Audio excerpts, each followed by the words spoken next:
Okay. What I want to do with you this afternoon is just do a similar kind of thing that Heidi did, but talking about simulation games. And I was just thinking, as Heidi was talking, about the differences between PBL and simulations.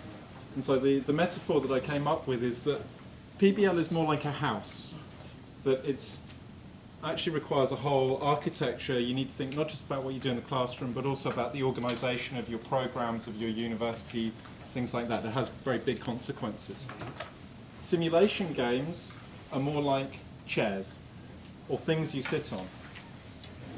And they're like that because they're smaller. They come in lots of different styles. You can put them in lots of different places in the house, and the consequences tend to be much more limited. So what I'm going to do is we're going to play a game to start off with, so you can get an idea of one way to do a simulation game. Talk a bit about some of the key issues, but very much I want to try and get you asking questions, because as you saw with the session with Heidi, the questions you have are questions that other people will have. So do feel free to stop me and ask me a question, and I will come up with an answer. Okay? So as Heidi says, you know, it's stupid to talk about active learning pedagogies doing a lecture. So the first thing we want to do is we're going to play a game with the card.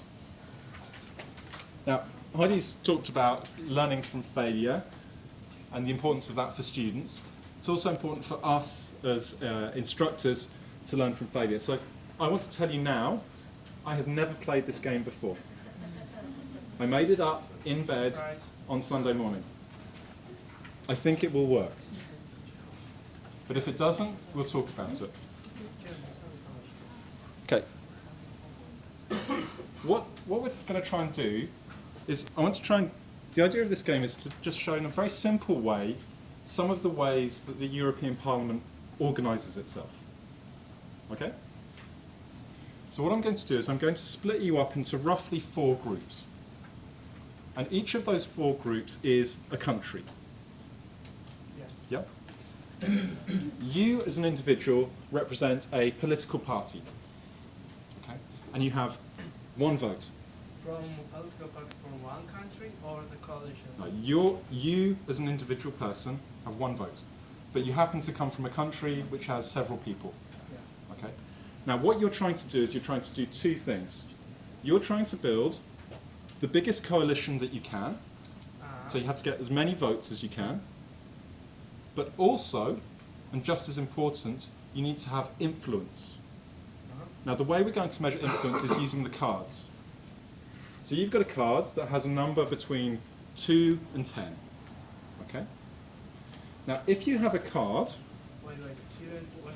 well, you have, so everyone's got a number card. Yes. So there's no aces, no jacks, queens, kings. Okay? So let's take these 2 cards. So I'm a 3, and I meet someone else who's a 10. So together we've got 2 votes because we've got 2 cards, but we don't have much influence because we have very different positions. So the closer your number is to somebody else, the more influence points you get. So if you look at the tables, if you have the same number, let's find. So if there's a 9 and a 10, because they've got 1 difference, you each get 1 influence point. It's a Extra. But which is a coalition? Pardon? Coalition. So a coalition is just the number of votes you have. Votes, only votes. That's just votes. Not this one. So that's not about influence.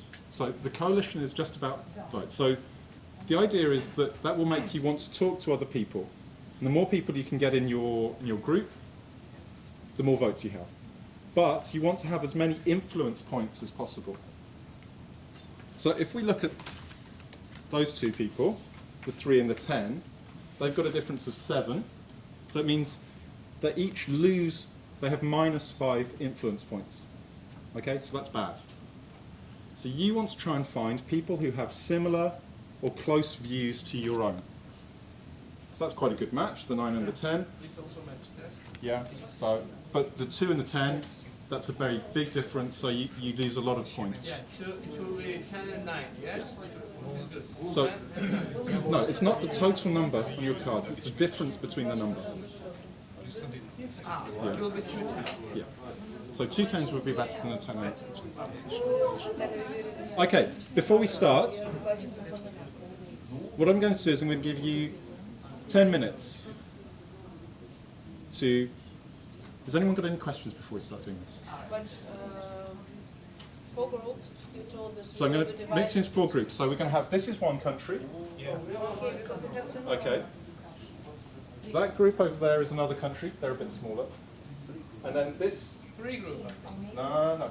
Do 4. We choose 4? Doesn't actually matter. And then the country, this is a country, and then you 2 rows here are a country. Colors matter or no? The colour doesn't matter. The suits. Okay. Okay. So, So, I'm going to give you... Before you start talking, are there any questions? The Miller. You are all in the European Parliament, which has 4 countries for the purpose of this exercise. I need the biggest coalition with the most influence. But 1 point. We need a coalition to build around the issuer, maybe, yeah? We should make a task or no? You've got a task. You've got a task which is to make... If I talk with him to support me Yeah. and to provide some, I need some subject, yeah? Maybe human rights. No, okay. In our country, Yeah. Okay. Before you start negotiating, I'm starting you off in your countries. But you're all part of the European Parliament. So yes, you will need to talk to people in other countries. The task is to do those 2 things. It's to have be as part of as big a coalition as possible, and to have as many influence points as possible. I understand that. Don't worry, we're not doing issues. So I'll explain this. We have an issue. There's no issues. The objective is to gain influence. Sorry. The most powerful coalition is basically the same card value. So for the most influence points, you get, if you have the same card value, you get... Ideally, that will be the most powerful. Yeah. So coalitions that have similar kinds of cards will have more influence.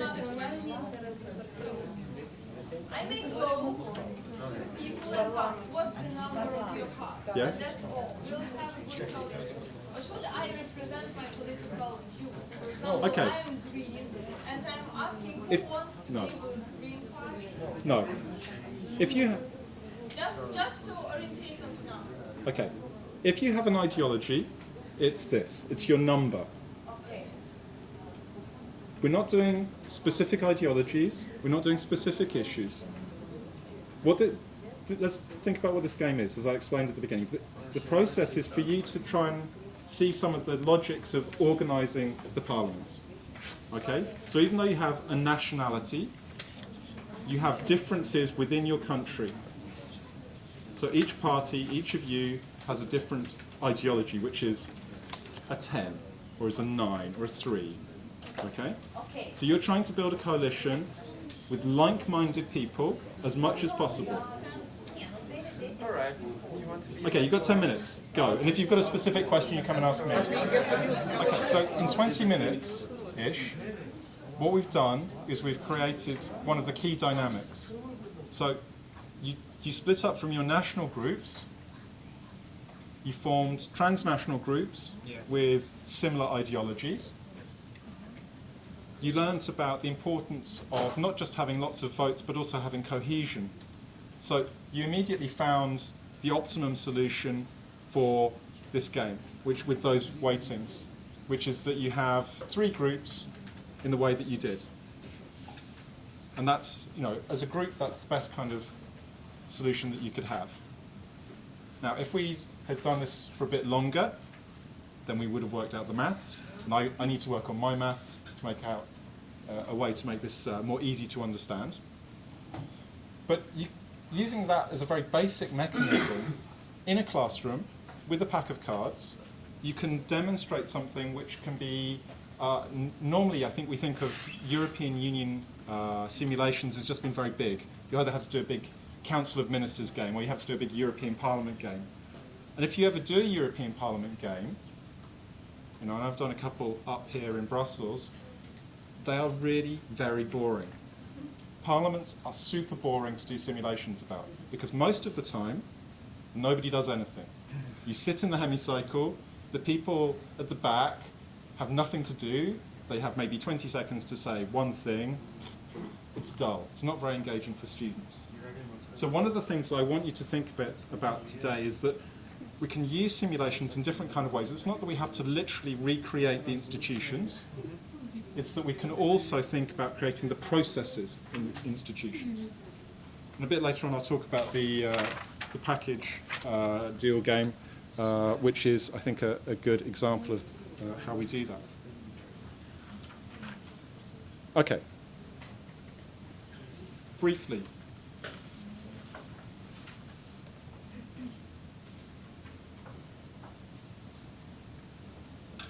Let's just talk about why we might use simulations. So I think all of this should be fairly evident, but again, simulations are very flexible, very adaptable, and I think where they have real use is that they provide some variety for students. So, we've had lunch, we're digesting that, but I've got you up and talking, I've made you use your brains, we've had to use some calculators, you've got lots of questions, you've had thoughts about how you might do this game differently and things like that. So what we have here then is an opportunity really to start getting people to think a bit about changing the dynamic of the classroom. So after I gave you instructions, you did the game. And then afterwards, it's about engaging you and what you've learned. So for students who maybe find traditional methods and approaches not very engaging, it gives them a new opportunity, a different way of articulating their views. So I wasn't listening to everything that everyone was saying. Those of you who haven't felt very comfortable talking in public in a big group like this, feel more comfortable talking to people one-to-one in a much more informal and relaxed kind of approach. So again, to pick up on what we've been talking about over the past couple of days, simulations I think are also very good for developing skills. So you've had to learn how to communicate with other people just now, negotiate. You've had to learn, you had to use some active maths skills, more than I think we all realise we'd need to. But it's experiential. And so if I then gave a lecture about how the European Parliament works, I can relate back to the experience that you've had and say, remember how you started off as national groups and you've then transformed into transnational groups, and you've understood the importance of the ideological proximity with other people. That actually then you can start to do that, and we give a different kind of way into what we do. And so if we think about professional experience afterwards, we're giving students a different kind of experience which they can relate more easily into that kind of world. And ultimately, it gives us a pathway into critical thinking. That this idea that I mentioned back on Wednesday at the end of the conference section, of making students think for themselves, make their own judgments, be active and engaged with other people. And that comes back, and that's a useful academic skill as well, because it makes them then think critically about literature, it makes them think in a more active way about what are they learning for.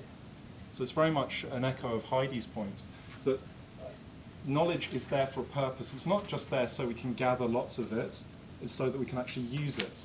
And part of using it is being able to communicate, being able to interact with other people. So, if you want to, we want to put it in a context, we're getting students to be lab rats in their own experiments. So we're giving them the opportunity to do something that is very direct, very immediate. And so in that, I think that's really a very strong parallel with the whole PBL kind of approach that Heidi has discussed already. Okay, that's the kind of the big picture question. The obvious next question is, well, how do we go about using simulations and designing simulations? How many of you use simulations at all? Okay, a couple, 3. Okay. Computer simulations, yeah. Okay. The first thing is that simulations covers a huge range of things. So it goes from a simple game like that all the way to doing 3 days in the European Parliament and doing something very big and involved. And lots of different other places too. So what we want to do here really is we want to make sure that we're doing a number of different things. And the key thing here really is that we need to know what we're trying to achieve. So this idea of learning objectives. And here I just want to list a number of possible learning objectives that we might have. First one is about knowledge. Giving students an understanding of something substantial. So in this short game we played, we've learned something about the processes within the European Parliament. So that's a substantive knowledge point. Now, simulations can do that. And where they're very good is in complex situations, which is why we like using them in the European Union, because the European Union, sometimes our students say, it's too complicated, I don't understand, all the things that we've discussed over the past couple of days. But because simulations create open spaces, they let students bring in different elements, integrate them together in an active way, which tends to be very useful. By contrast, where simulations I think are less good is in trying to talk about or teach students about very simple points. So I remember once in my university I did a presentation about simulation games, and the man at the back put up his hand and he said, I teach physics. And this doesn't seem like a good way to teach basic laws of thermodynamics. And it's not. So what I'm not going to say to you is that simulations are appropriate for everything. But for some things they're very good. And I think for a lot of the things that we are interested in social sciences, whatever approach we're taking, whatever discipline we have, they actually offer a lot of opportunities. But coupled to that, the second thing that simulations really do develop is skills. Students have to participate. They have to do something, because otherwise nothing happens. I can't run a simulation game for them. I can't run that. I can't pretend I'm 40 different people and form coalitions. It relies on the participants. So actually it's making them active. And not just active in relation to me as the instructor, but also active with each other. So it's helping to develop an understanding of the value of learning horizontally from their community of peers, as well as being individuals acting in relation to myself or to other academic figures.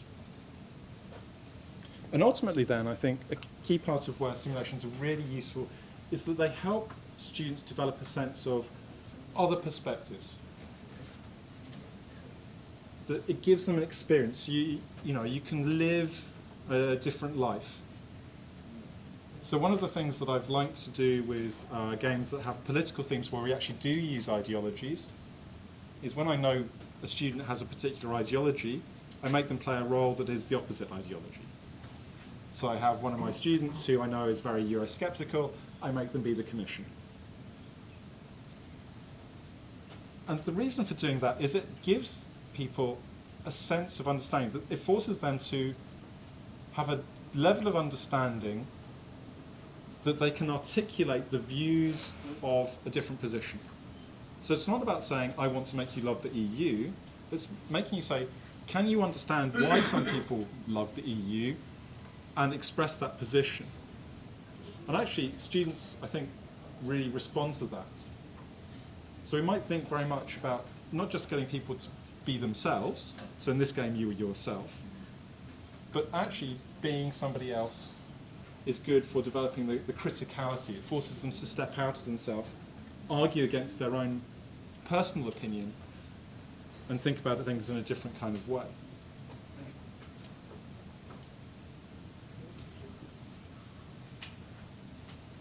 Fourth area I think that we can see value in simulations is in community building. The shared experience of a game can be very good for breaking down barriers between students.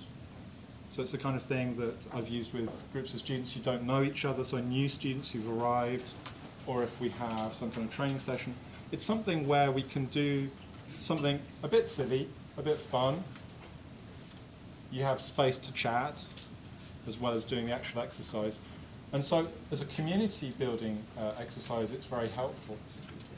I think particularly if you feel you have a very diverse student population, then that's actually a good kind of skill to be thinking about.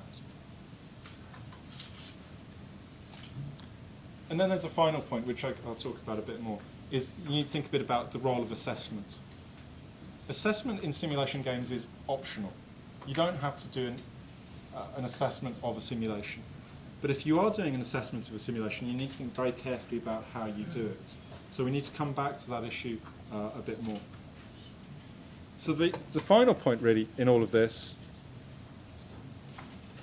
is the point that Heidi says she's learned from me, which is great, which is KISS. Keep it simple, stupid. Start with something you're comfortable with, and then you can build up to something more complicated. So this game, as I said, I made up last weekend. It needs work. I've played it with you now. I can now see where some of the problems are that I need to address. For example, I've used one deck of cards, so I knew that there was a particular distribution of values. If I'd taken the second deck of cards, mixed them together, I'd have ended up with something different. And then I'd have had inequality, which might have produced some different kind of dynamics. I could have had some different kinds of cards. I could have said, everyone hates the sevens because they are a particular nasty ideology. So if you do anything with a 7, you lose 20 influence points. So we can start doing things. We can give meaning to the numbers. We can give meaning to the suits. All of those kind of things are acceptable kind of things to do. So we can build and build and build. So I could take this exercise, which is a 20-minute exercise. You know, I could fairly easily spend half a day doing something with this. On the basic mechanics that we've got, we could start introducing issues. So we could say, okay, now we're in your coalitions. We're going to randomly create some issues. We have another deck of cards. We pick out a card. There, you've got an issue, and then we have to start voting. And you can see if the coalitions stay together or they fall apart. We could give people a second kind of card. They say, well, this is what you think about this or that. We tried. Yeah, so it's something, we won't try it now, but it's something you can see how, from a simple premise, a simple mechanism, we can get to something a bit more complicated. And just to help you remember KISS, there's a picture of KISS. Are there any questions about this so far? Okay. A simulation thing does not only involve negotiation. Because we did not do that much of negotiation, so we had a structure of incentives and we were Okay. So so what you played, yeah, didn't really involve negotiation. You know, at some point you worked something out and you had some moving around at the edges. But actually, no, it was a fairly mechanical exercise. There's a whole range of different labels that we use. So we talk about negotiations, we talk about games. At the end of the day, I wouldn't worry too much about it because the literature can't agree what constitutes a simulation or a game. Well, it might be a role play.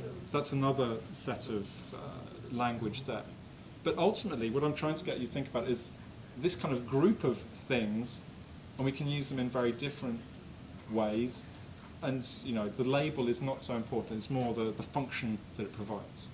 So, for example, talking with a couple of people, you know, they've used problem-based learning, but they don't call it problem-based learning, for example, because actually they call it something else, and that was fine. It doesn't matter what it's called, does it serve the purpose that you have? Now, simulations have got huge flexibility, you know, as indicated by the range of names that they have. So one of the things we need to think about is, what are the trade-offs? You know, what are you doing, what are you not doing? So I just want to run quickly through some of those. The main trade-off is the trade-off between breadth and depth.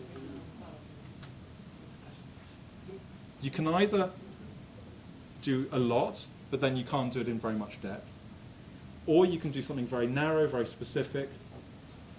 You can go very deep, but then you can't really have the breadth, the range that's there. And again, what's right for you depends very much on what you are wanting students to learn.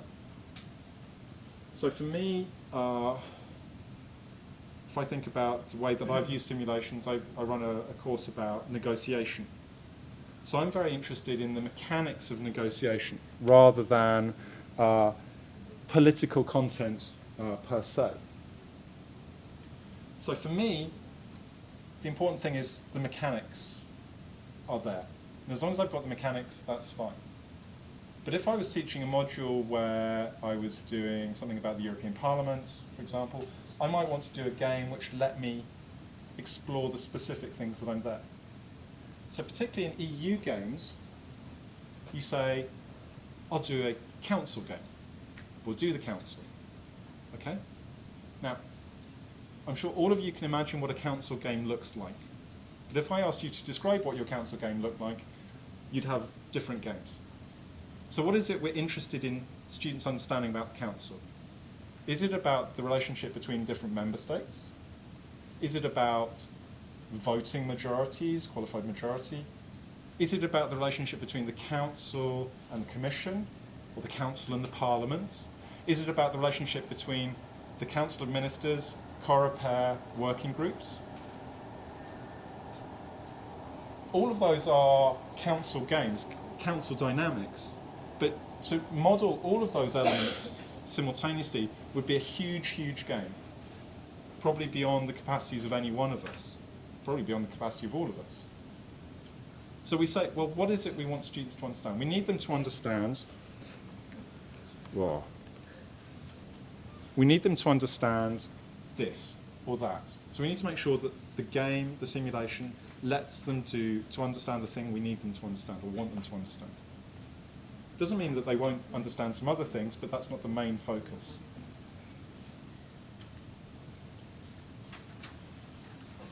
Second key issue is, if you're doing some kind of assessment, does it match up with the game?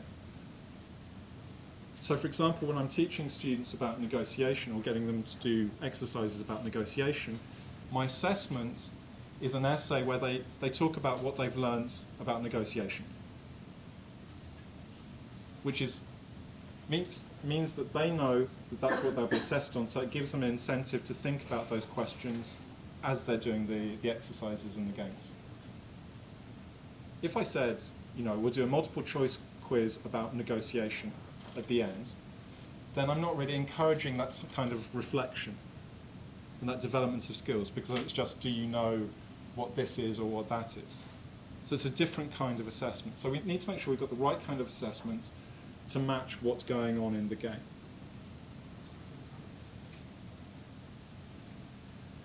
To come back to the discussion we had on Wednesday, yes? Yes. How much academic hours can be covered in simulation? Or maybe ordinary hours? Okay, I'll talk about that. Simulation games can go from 5 minutes to the rest of your life. No. Okay, right. It's an unhelpful My answer life because. is a while game, but Okay. simulation game. But the answer is there is no answer. You can make a game as big or as small as you like. I mean, when I'm a teacher, Yeah. and when I'm a tutor, and I begin a game in one academic hour, when it's a very useful time to finish it Yeah. and get the results. Yeah. So, Fine. In that case, When? you How many? well, you can. It depends what you're trying to do. If you only have an hour, then you need to make a game that can be done in an hour. Now, the question then is, what is it you need to achieve in that can time? make for one semester. Yeah. So you can do. So, for example, with my negotiation class, I have 11 weeks. So the first 2 weeks are me doing some background, and then the rest of them, the other 9 weeks, are students playing games. For example, because who wants to hear a lecture about negotiation? No, you want to practice negotiation so you can learn about negotiation. So for me, it makes sense to do it that way. But for a lot of people, they might just have 1 or 2 sessions, 1 hour games in their course, which is a simulation. Or you can do things outside of the classroom. So you could say, we do something online. So outside of the class, we play an online game asynchronously. So we have a website, people write their contributions by a deadline, and then we move on to the next phase. So you can do things outside. But a really big issue is the practical constraints. I don't know, do any of you control your timetable? No. None of you control, none of us can. Who are these people who control the timetable? They're terrible people, okay? So we don't have control over how much time we have. We often don't have control over the kind of room we get. So that game we played now would have been much more difficult if we'd been in a lecture theatre, all right, with fixed benches, because moving students around becomes much more difficult. So if we have the opportunity to change the environment, change the time, then we can use that. If we don't, then we have to make adjustments. We have to say, this is what I have, this is what I can do. And also just thinking about the issue of access to resources. We can have abstract games. So this game just needed a pack of cards. But if you want to do something where students are applying real-world knowledge, real cases, have they got access to the information that they need to be able to do a good job? So that might not be academic information, but that might be online access generally, or to news resources, things like that.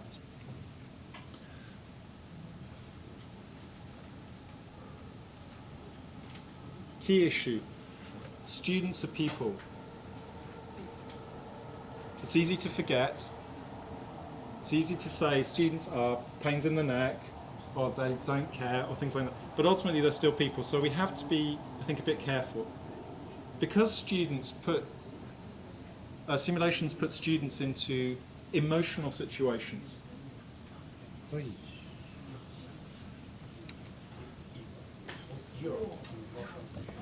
Yeah, well, okay, to give you an example of an emotional situation, I did a game where students represented different Middle East countries, and for 3 days they were in a room like this, making a Middle East peace process. Now, I had some students who came from the region.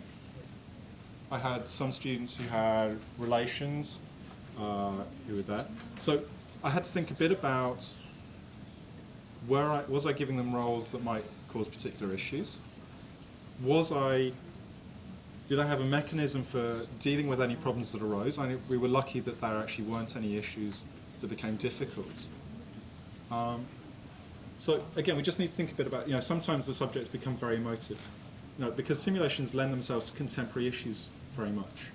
So we might do a game saying, what's the EU's response to Ukraine? What are we going to do? So we model the different countries. Now, if you have a Ukrainian student doing that game, trying to understand why the EU isn't doing anything very much, that might create some issues there. So we need to think a bit about those kinds of dimensions, for example. Yeah. It's very good for us to understand. Okay, but again, European policy. But again, if you like, it's the other side of what we were saying about giving students the ability to empathise, to take on different roles. They take on different roles and they start to empathise and they start to become emotionally attached. I've had a student storm out of a discussion of a constitution for the UK because his party lost out at the last minute. on a last-minute amendment, and he was really upset. So we had to go and talk to him, and we had to, he had to say something. Start off by saying, "It's a game," but also acknowledge the importance of the engagement that's there. Okay, and this really then is the final point about this. What's the worst thing that could happen? What's the very worst thing that could happen with your game? So there I am, on Sunday morning. I've had my idea, and I'm thinking, well, it's a bit bad to make you my guinea pigs, my test bed, but what is the worst that can happen? And it was actually not too far from where we got to. So it was, the rules were a bit complicated, so we didn't understand. So I spent almost as much time on the rules as on the game. Because I didn't think a bit about the card, if I'd mixed the cards up, we'd have come up with an uneven thing, which might have been more interesting. But at least I have a sense, I thought through what could happen. So, particularly if it's an emotional kind of subject, or if it's very complicated, we've talked repeatedly today about learning from failure. It doesn't mean we should try to fail. And, do we have a mechanism for learning from failure? Rather than just saying, it went wrong. Oh well, we've all learned something from that, haven't we? Let's move on. So we need to think a little bit about, how, are there particular roles that are important? So a good example of this is, say, in a parliament game or a commission game or a council game where you have someone chairing. Now, does it matter if the chair is rubbish at their job? If they can't actually manage a meeting? At one level, yes, it's a problem, but it's not actually a bad problem. More of a problem, I found, is what happens if the chair doesn't turn up, if they don't come to the class. Can we survive without that? That's much more difficult. So we need to think a bit about, well, have we got some way of avoiding that problem by encouraging them to turn up? Or do we give them a vice chair so that if they aren't there, there's at least somebody else who can take over the role? So again, thinking a little bit about building in some redundancy so that things can go a bit wrong, but we can still carry on without too much deviation. Okay, this I think is the one thing I really want to hammer home. Where my simulations fail is in debriefing. So I talk to a lot of colleagues and they say, yeah, I do a simulation game. So it's the last week of the semester. We've done all the important stuff, so we have a bit of fun. Let's spend an hour pretending we're the council and we're going to do this kind of debate. And it's not connected to anything. So you do it, it's different, but it's not related to the rest of the course. We don't talk about what we've done in the game. So if we want to really get the benefit from doing a simulation or a game like this, we have to do debriefing. We have to bring people out of the game, back into the classroom, to make sure that they've made that connection. And here we can think about different things we might talk about. We can talk about the process. We can talk about the dynamics. We can think about the strategies that are used, how successful they are, what works, what doesn't. But we can also talk about, does the simulation really simulate the thing we're interested in? It's a legitimate question for me to say, was that a good way of exploring that dynamic of the European Parliament? And you might well say no. We say yes, but we could do it differently, things like that. So again, giving students a critical appreciation of what they are doing and what they're not doing, so that they don't go to Brussels when they go for the work for the European Parliament and say, oh yeah, I know all about the European Parliament. All the people have cards. That's right? Yeah. So we hope that doesn't happen, but it's a useful process. And to pick up on another point that Heidi made this morning, so she took out the titles of all the PBL assignments because it led students to, that's what we're doing. Feedback has to be led by students. As soon as you say anything to a student, it creates a frame of how they understand what they should be talking about. The very best feedback I get from students is when I just say nothing and just say any comments. because they pick up, as you were saying, they pick up on things that you've totally missed. They have different levels of appreciation, very small things, very big things. And if you start by saying, well, here are my 5 points about what I've got from your session, then that's all we will talk about. It will just be about you. So if we want to give real value to students' participation, we have to say, what did you learn? What did you find? And often they'll pick up your 5 points, and then they'll pick up another 5 points that you hadn't thought about. And because it's their idea, and because you can then be supportive and say that's a really good idea, they actually appreciate that they can be thoughtful, intelligent, engaged people as well. So it gives them a good mechanism for doing that. What we also need to think about here is evaluation. So you, as a designer of a simulation game, need to think about what you have done. You need to think about how much of a participant you are. And my general rule would be, try not to participate. Because if you participate a bit, you end up participating a lot in games. So this Middle East game that I've talked about before, at the end of each day I'd said to the students, because I was a bit worried they might go off crazy, they did go off a bit crazy, they started swapping land back, and yeah. So I said, at the end of each day, you have to write back to your national capital about what you have agreed, and you have to get the national capital to approve. And I was the national capital for 15 countries. So I had 9 till 5 in the stuffy room. I then had another 3 hours in the evening writing emails as Cairo, or as Tel Aviv, or as Ankara, managing what the students were doing. And in the end, the students didn't make any decisions because they kept on knowing that I would tell them what was and wasn't acceptable. So I'm trying to do a lot. They don't have an incentive to make decisions for themselves. And so actually, as a result of that, I've been much more cautious about getting involved at all. That again, it's about letting them make their own way through it, and at the end we can talk about what is realistic, isn't realistic. So again, here we also want to think a bit about what assessment we're doing, how that works, does the assessment match up, are we interested in their reflection, are we interested in their knowledge? One thing that we might be interested in is assessing their performance in the simulation. Right? You see a lot of that. So the reason I'm interested in simulation games is that when I was a student for my master's program, we came to Brussels and we did a council game. And it was great. Really, really good experience. Except for one thing.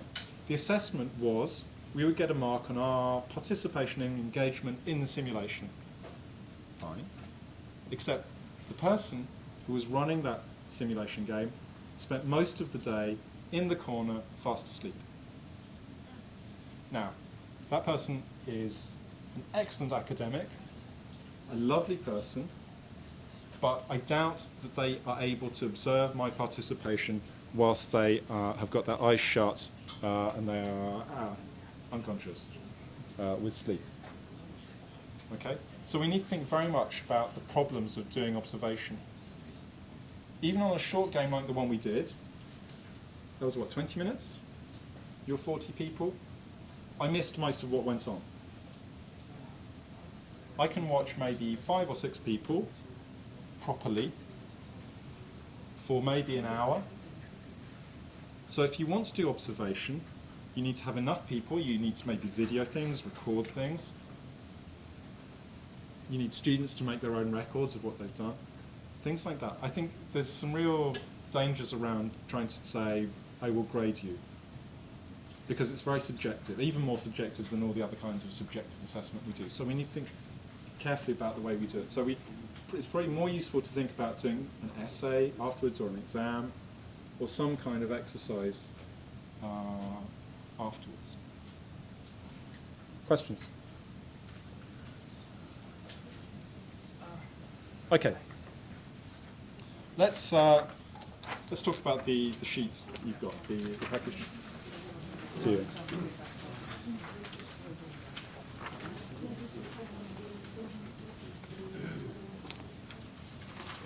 Okay, this is a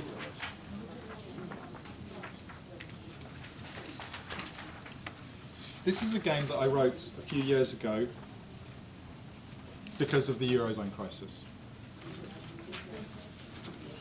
And actually what I was really interested in was the way in which there are two levels. There's the European level,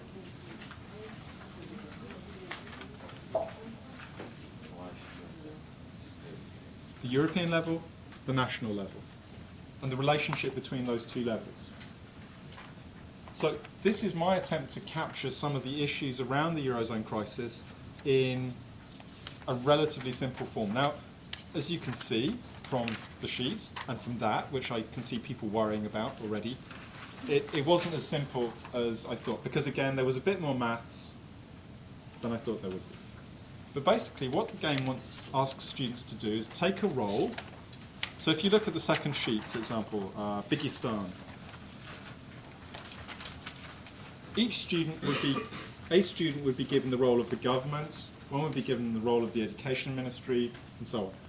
So everyone gets a role.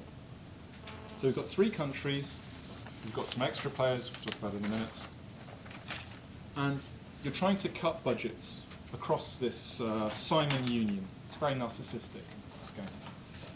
So in this Simon Union, we've got to cut the budget by so many, 10% of the total budget. So we have some rounds of national negotiations, Simon Union negotiations, backwards and forwards, backwards and forwards. Now, the first time I played it, I didn't have the graphs, I didn't have the calculator, and all we did for 2 hours was, Simon, I can't do the maths. So I made the calculator in Excel. So when you type in changes into the red boxes that we have, it automatically generates results. So let's say we cut the welfare budget in Bigistan by 10%. I start creating changes so I can see what the overall change in the spend is, the balance between the different countries. So that's made that much easier. And again, that's part of the learning process that we've got. But this game, again, is playable in, it's an hour-and-a-half gameplay. If you look at page 5, that tells you the process that's done. So you can see in the rounds of negotiation, it's relatively quick. Boom, boom, boom. And part of the reason for doing it quickly is because it creates additional dynamics. It also means I can do it in one of my usual 2-hour sessions and have a debrief at the end. So instead of trying to get students to think about the abstractness, in an abstract way, the Eurozone crisis, or here I'm particularly interested in 2-level games, package deals. It gives students a practical application of that. So very often when students play this game, they just talk about the numbers. We'll cut this budget by that percentage, that budget by that percentage. And at the end, I say, well, you've just cut 20% of the education budget. What are the consequences of that? And they go, oh, we didn't think about that. Or you say, it's an economic crisis, you've cut welfare spending by 50%. How are you going to look after the people who are unemployed or things like that? Oh. So actually, you could play this game maybe over 3 hours or online, and actually be much more explicit to students about saying, well, you need to argue your case. Why do you want to cut this budget or that budget? To recognize that there are consequences to your decisions. So there was a question before about economics and politics that I was discussing. This is a good way of matching the political consequences of economic decisions and vice versa. And we have a last part here at the bottom of page 5 where all the extra people you've got can represent the market, and so they can change the objective as you go along. So they might make it harder, they might make it easier. And that's very interesting because that adds another layer of complexity and again makes us think about a key issue in contemporary political life, the relationship between market forces, political decisions. Are there any questions about this game?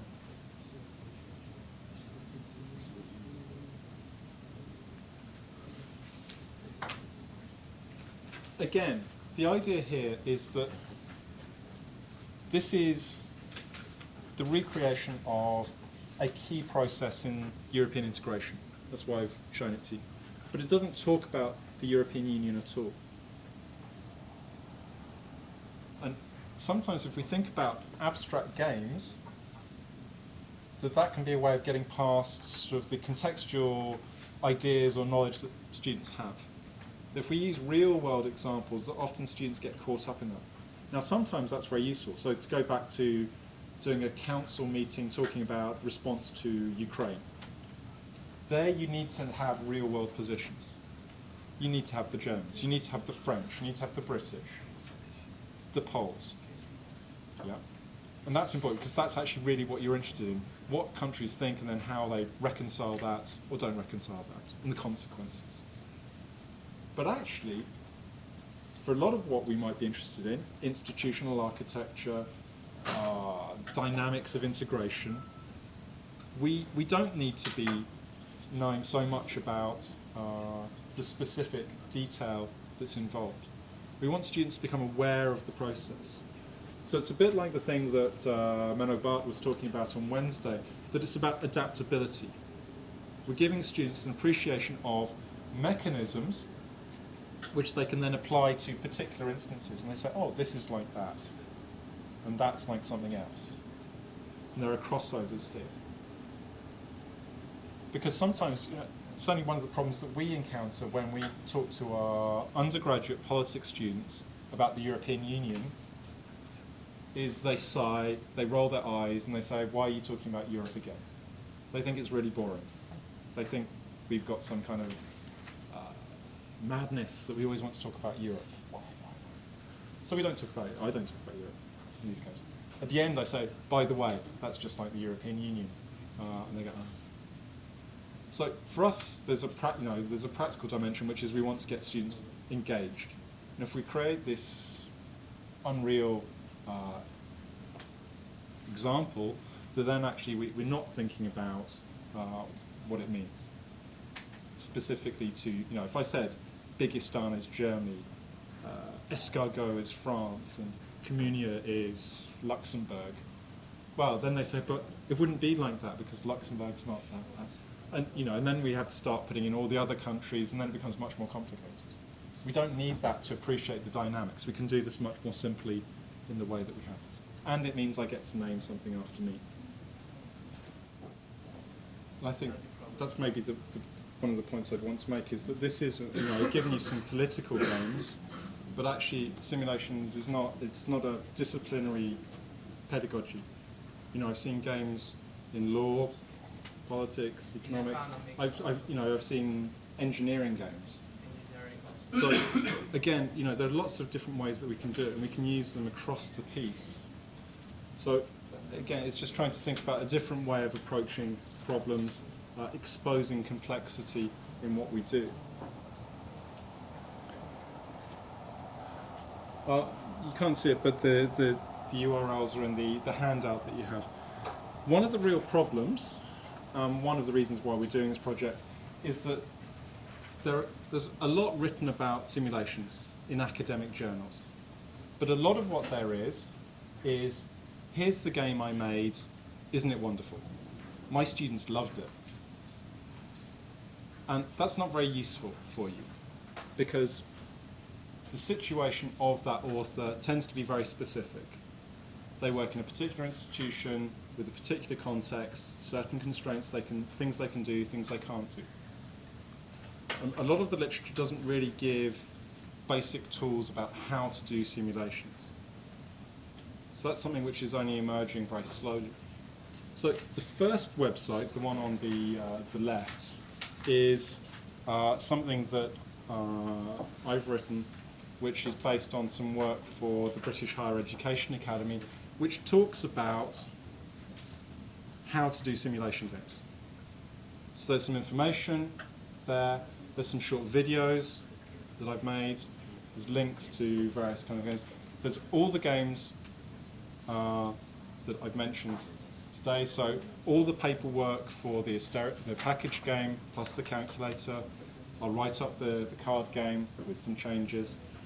all of those things are up there, and that's all free to use. The second site is a blog that I contribute to with some Americans, and there we talk a lot about the practicalities of active learning. So we talk about simulations, but also other kinds of things.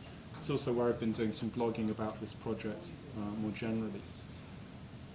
If you follow the links, either through the QR codes or through the addresses, which are all in the handouts, if there's anything that you've got questions about, I'm very happy to take questions on it.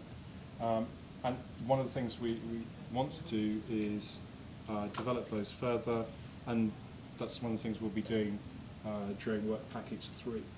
So if I just say a couple of words very briefly about what we would do in the online learning.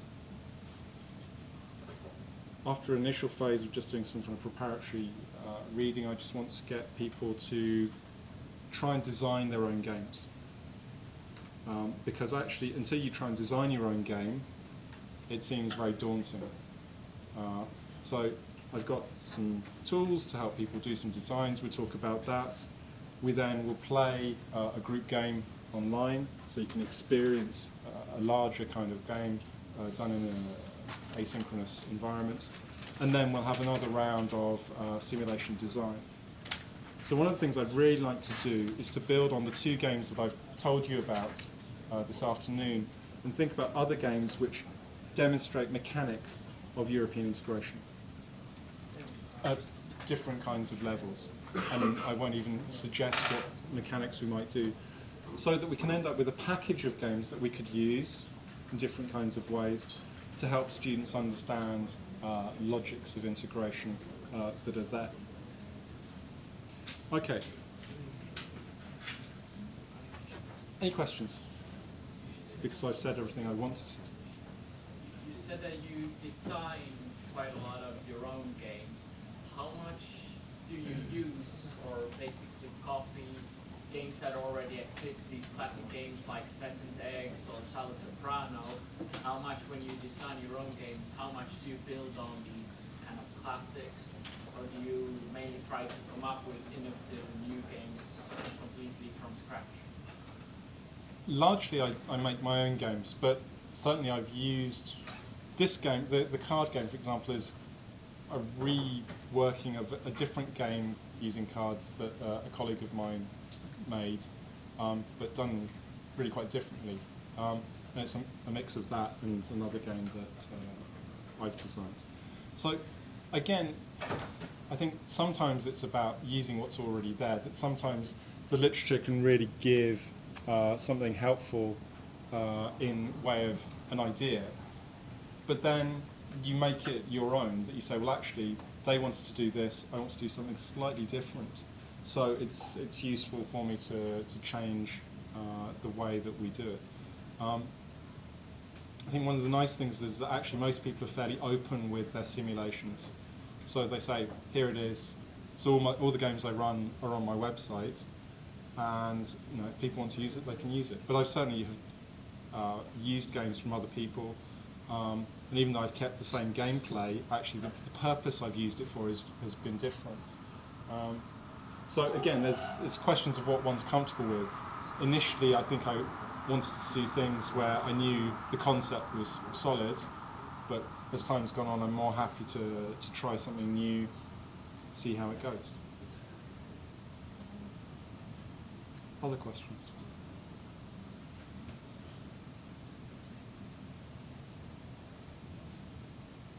I've stunned you all into silence. May I ask you, actually, our classes last less than 1 hour and a half. And in this way, evidently, if we arrange some large-scale game, so we will have to divide it into several pieces. It's one or two. What about the principles, your advices on distributing? What kind of pieces could be in dividing the game into 3, 4 classes? You can do that. Something like that actually is a very practical way of dealing with a problem. Most of us, we don't have the mastery model where we've got 3 weeks with the students or 4 weeks with the students, and it's just that. So, you know, we're competing with other things. So, no, you can do that. So, you know, if you think about an EU kind of game where there are rounds of negotiation, but then you can say, well, this week we're going to do this round, next week we'll do the next round. So you can do it in that way. Again, it depends a bit on what it is you want the students to appreciate. Because one of the things you could do, you know, I think one of the things I find very dull with EU games is the tour de table. So we open the big negotiation, everyone has their speech that they've prepared, they stand up and they read their speech like that, and, you know, 3 hours later we've got halfway round the delegations.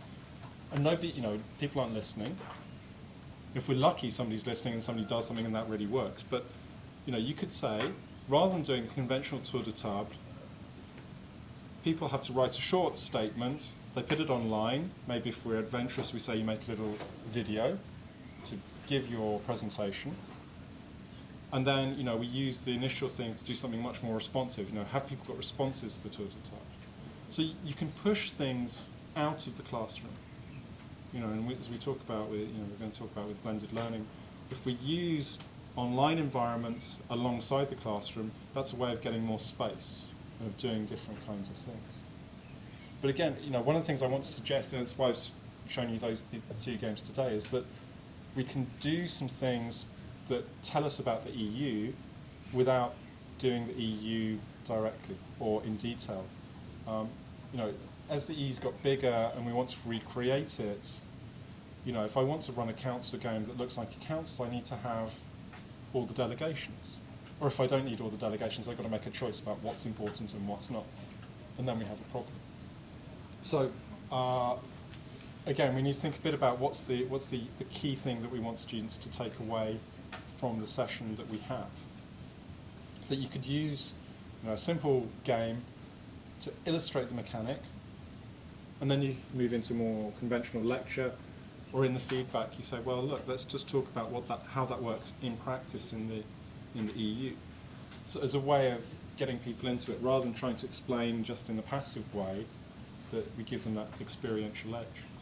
So, you know, simulations, it's not that everything has to be a simulation, it's that bits can be simulated.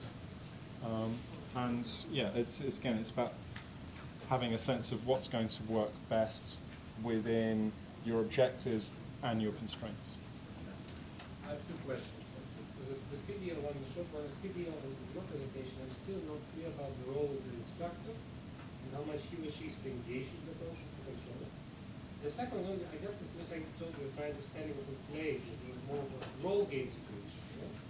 And if you ask me, this is all about content. And I'm talking about information society, so the students know about content, they know skills, blah, blah, blah. But if we have when the students play a game or a simulation in a bad way, they may end up with a conclusion that the European Commission doesn't work well because they basically badly played the game. You see, they all played and nobody listened, and we delivered this deal. The conclusion would be the European Commission does not function because students played the role badly. So exactly, is it, as I understand correctly, because I had this better question of simulation is about, you know, playing games around science, but what's actually the content? Is the skill in being a minister or being a delegation? Okay. So what's the end result? Just to clarify this All right. issue. I think let's talk first of all about the role of the instructor.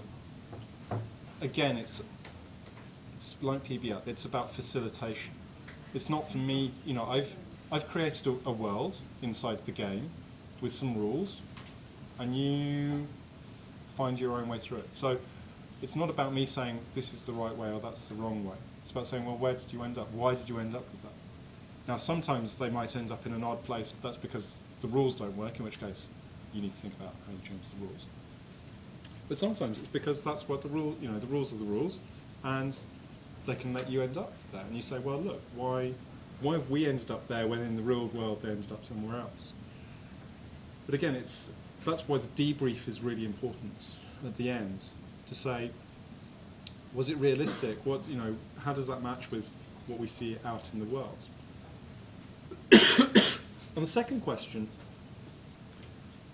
I think it's very difficult. I know an American colleague who has run a game that models Congress, and he's run this game for 35 years. It's very well known, it's very well organized, but he spends weeks before the game starts, doing psychometric testing, evaluations of all the students, to know what the students are like and what their capabilities are, so you can put the right people in the right job, so that Congress works perfectly. If we had 1 week with psychometric, I was So, but this is America, so it's all different. But anyway, so his model of Congress is a Congress that works really smoothly. Now, when he was telling me this, I was reading my newspaper, which was telling me that Congress doesn't work at all, that it's blocked for this reason, that reason. And I was saying, well, why does your Congress work when the real Congress doesn't? He said, but if it's blocked, they won't learn anything. And for me, that doesn't make sense, because actually, to go back to, I think it was Maxine's point, we have to sometimes work with people who aren't nice people or competent people or the right people for the right job. And so one of the things, so for me, I'm keen in developing the students' appreciation of that and how you deal with it. Oh, the world's terrible. You don't say, well, we ignore it. You say we have to make some adjustments. So again, that uncertainty, I think, is really where the value is. So in that sense, games can't go wrong. They can't fail, because whatever happens is something that students can learn from. It might not be quite, what we'd originally intended, but if we have scope for that flexibility, then I think that's a really useful kind of exercise. So that's one of the other reasons why I don't like doing simulation observation as a way of giving students grades, because some students are in very weak positions. So if we do a European Parliament game, what do I do with the non-inscrits, the ones who aren't part of a group? They won't have any influence, they won't be able to shape anything. Maybe they can make a nice speech, and I can give them a little prize for a nice speech, but actually their structural position is really, really weak. Whereas the person who leads the EPP group, has lots of power and opportunity. So, it's not about, I think particularly with political games, there's an element of winning. Did I win? And if we think about that, then that, I think, is problematic, that actually, if we focus on process rather than outcome, then everyone can have an opportunity to learn, because what we're really interested in is not who won, but what have we all learnt from the process. So we need to disaggregate that. And you're kind of saying about the Commission being incompetent.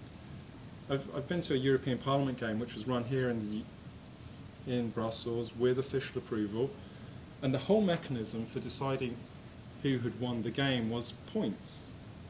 So did you, for your delegation, did you get as many points as possible? Now that's not how the European Parliament works, but it was all about winners and losers, which for me totally undermined the purpose of doing a European Parliament game, because you didn't learn the consensual nature of the institution. And so it was very divisive. I'm doing better than you. So, I think actually we have to be careful about what kind of message. I agree. We have to be careful about what messages we create, but also part of it is in the debrief we say this isn't like that for these reasons, and it changes it in those kind of ways. So again, it's a lived experience. And the kind of appreciation that students can have of that is something that's very hard to teach. So again, I think that's really what underpins it. It's similar in many ways to kind of PBL model. Right, I've said all I want to. I think we should all go to the Commission. So thank you very much for your time. And, Thank you very much.